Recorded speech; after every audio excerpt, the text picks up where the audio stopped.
Buenos días, mi nombre es Gabriel Pérez Ferrer y voy a explicar la resolución del ejercicio 83 de la parte de hidrología. En primer lugar, se nos muestra un esquema de las subcuencas, junto con los datos de sus dimensiones, a excepción de la cuenca número 3. De esta se nos dice que tiene una superficie de 240 hectáreas y un perímetro de 10,6 kilómetros. También se nos da una tabla con los coeficientes de escorrentía y las velocidades del agua para cada subcuenca. Como se puede apreciar en el esquema, la subcuenca 1, 2 y 3 vierten en los cauces B, C y D respectivamente, mientras que el tramo principal desagua en A. La velocidad del agua en dicho canal es de 2,6 metros por segundo. Como datos adicionales, se nos proporcionan unas fórmulas y una tabla, las cuales utilizaremos para la resolución del tercer apartado de este ejercicio. Y ahora pasamos a la resolución de los apartados del ejercicio. En el primer apartado se nos pide asimilar la cuenca 3 a un rectángulo equivalente, por lo que debemos calcular sus dimensiones. Para ello, pasamos la superficie a kilómetros cuadrados, sabiendo que una hectárea son 10 elevado a 4 metros cuadrados. Entonces, sabiendo que el área del rectángulo es igual al lado mayor por el lado menor, que el perímetro del rectángulo es igual a 2 por el lado mayor más el lado menor, y conociendo los valores del área y del perímetro, obtenemos que el lado mayor es igual a 4,8 kilómetros y el lado menor igual a 0,5 kilómetros. Para el apartado 2 se nos pide determinar el tiempo de concentración de cada una de las subcuencas y de la cuenca total en su conjunto. Pues bien, en primer lugar tenemos que determinar los tiempos de concentración de cada subcuenca. Para las subcuencas 1 y 2 dividimos la altura de la subcuenca, que es el punto más alejado del desagüe, por las velocidades del agua dentro de ella. Y para su cuenca 3 dividimos el lado mayor por la velocidad del agua dentro de ella, obteniendo unos valores de 50, 30 y 40 minutos para sus cuencas 1, 2 y 3 respectivamente. Para el cálculo de tiempo de concentración total necesitamos los tiempos de transición del canal. El proceso es el mismo: dividir las longitudes de los tramos por la velocidad del agua en ellos, que en estos casos es 2,6 metros por segundo. De este modo, obtenemos que el tiempo de concentración para los tramos BA, CD y DC son de 10 minutos y con esto calculamos que para los tramos CA y DA es de 20 y 30 minutos respectivamente. Por último, calculamos el tiempo de concentración total. El tiempo de concentración total es el tiempo máximo en el que tarda una gota en recorrer el canal desde el punto más alejado hasta el desagüe final. En nuestro caso es desde el extremo de la subcuenca 3 hasta el punto A. Por ello, el tiempo de concentración total será igual a la suma del tiempo de concentración de la subcuenca 3 más el tiempo de concentración del punto D hasta el punto A, obteniendo un valor total de tiempo de concentración de 70 minutos. Para el apartado 3, también se nos dice que la intensidad de la lluvia es de 45 milímetros por hora durante un periodo de tiempo de 20 minutos. Pues bien, en el primer apartado, dentro del apartado 3, se nos pide el periodo de retorno al que está asociada dicha lluvia si la serie histórica de máxima precipitación anual para un periodo de 20 minutos es la siguiente. Y nos vamos a esta tabla de aquí. Esta de aquí. Entonces, para la resolución de este ejercicio, calculamos la media y la desviación estándar de los datos anteriores, obteniendo un valor de 15,23 de media y 7,481 para la desviación estándar. De la tabla de datos obtenemos un valor i igual a 0,5128 y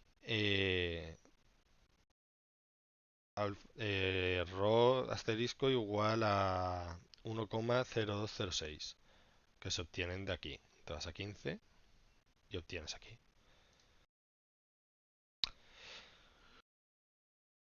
Pues bien, con estos valores obtenemos que los parámetros alfa y u son de 1364 y de 11,475 respectivamente. Por último, calculamos el valor de fx para una intensidad de 45 milímetros por hora, que es lo que se nos había dicho antes, el cual nos da un valor de 0,9897 y con esto obtenemos un periodo de retorno de 97 años. Para el segundo apartado del apartado 3, se nos piden los hidrogramas parciales de cada cuenca.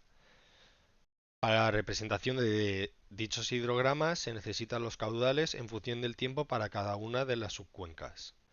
Para ello, dividiremos las subcuencas en isócranas de 10 de tiempo para, perdón, en isócranas de 10 minutos. De este modo, para la subcuenca 1 obtenemos unos caudales de 6,75 metros cúbicos por segundo para 10 minutos, 12 metros cúbicos por segundo para 20, etcétera. Y para las subcuencas 2 y 3 el proceso es exactamente el mismo, como podemos ver. Para subcuenca 2 para 10 minutos sería de 2,5 metros cúbicos por segundo, para 20 minutos 10 metros cúbicos por segundo y para subcuenca 3 pues lo mismo. Lo que pasa es que al ser rectangular pues aquí coincide el 0 y el último punto, que es el 60, el de 10 y el de 50, y el de 20 y el de 40. Y cabe destacar que este hidrograma que se ve aquí es el típico hidrograma para una cuenca rectangular y una lluvia uniforme. Para el tercer apartado, dentro del apartado 3, se nos pide el hidrograma total.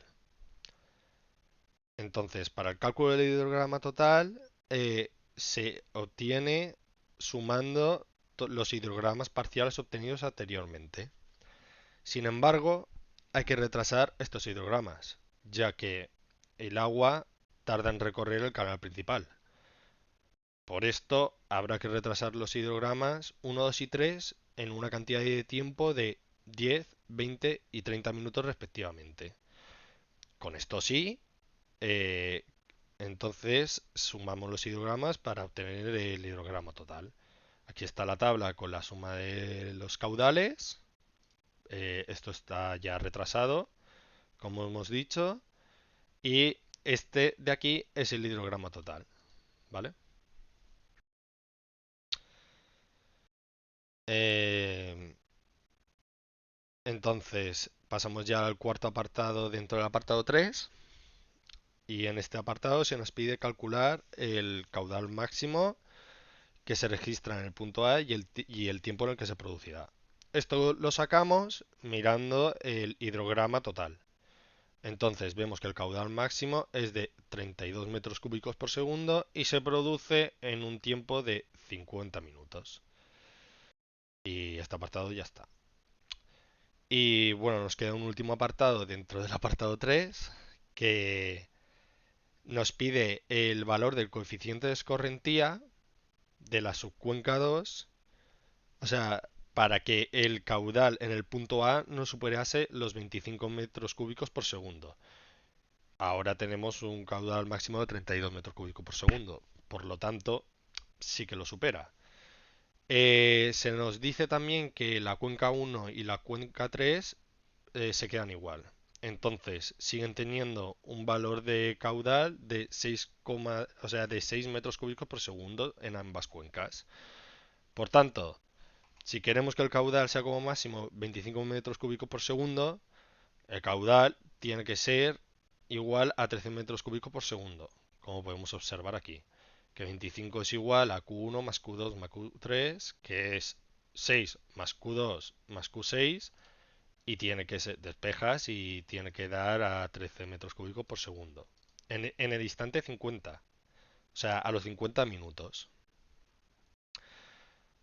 Entonces, por último ya, nos queda entrar en la fórmula para el cálculo del caudal y despejar el coeficiente de escorrentía. Sin embargo, tenemos que entrar en la fórmula del caudal a los 30 minutos, ya que, como hemos dicho antes, para la cuenca 2 se retrasó en un valor de 20 minutos. Entonces, teniendo, como uno, como se muestra aquí, teniendo todo esto en cuenta, simplemente calculando el valor de coeficiente de escorrentía, obtenemos un valor de 0,26. Y con esto, pues concluiría el ejercicio.